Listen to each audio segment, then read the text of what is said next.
Let's chat about the power of habits. You've arrived at the next turn in our journey. For a moment, imagine us seated on a quiet bench by the water. The surface ripples, the wind moves through the trees, and life goes on around us. In places like this, it becomes easier to notice the small things we often overlook in the rush of our days. Habits are one of those things. Most of us don't think about them until they trouble us. Yet they hold a quiet power over how our days unfold, how our energy is spent, and who we gradually become. This part of our journey is about seeing, because we cannot change what we never truly notice. Over the next few steps, we'll explore the quiet power habits hold, the pattern or loop they follow, and the different kinds of habits that shape our lives, not as students in a classroom, but as travelers learning how the terrain works. Aristotle once observed that we are what we repeatedly do, not what we intend, not what we hope for, but what we repeatedly do. Excellence, or for that matter, mediocrity, rarely arrives in grand events. It gathers slowly in small patterns. Think about your morning, for example. Perhaps without noticing, your hand reaches for something familiar before you've even chosen anything. These are small examples, but they reveal something important. Most of our life is lived on autopilot. Habits are the unseen architecture of our days. They are the small behaviors, repeated often enough, that no longer require our awareness. We tie our shoes, sip our coffee, check our messages, drive the same route, all without much thought. You've probably heard about this.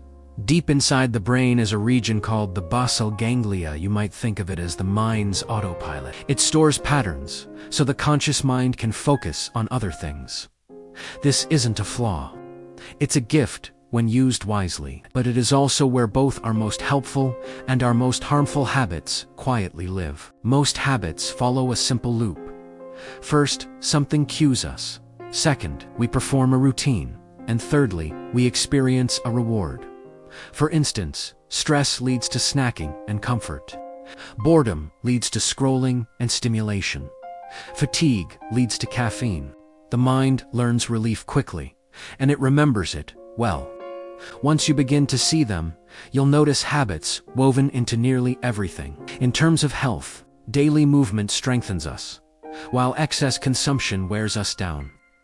In regards to productivity, planning focuses the day, while procrastination scatters it. For personal growth, reading or journaling nourishes us, while neglect leaves life unexamined.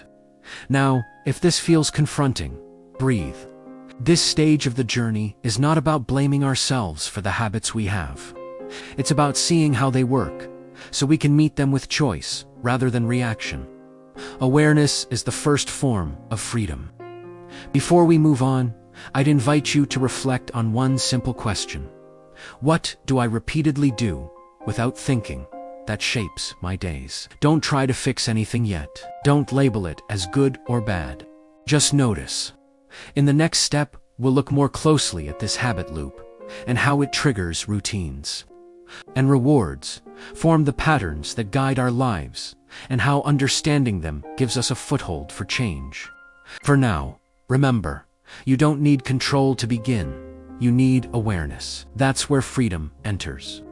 Whenever you're ready, we'll take the next step together. We'll take the next step together.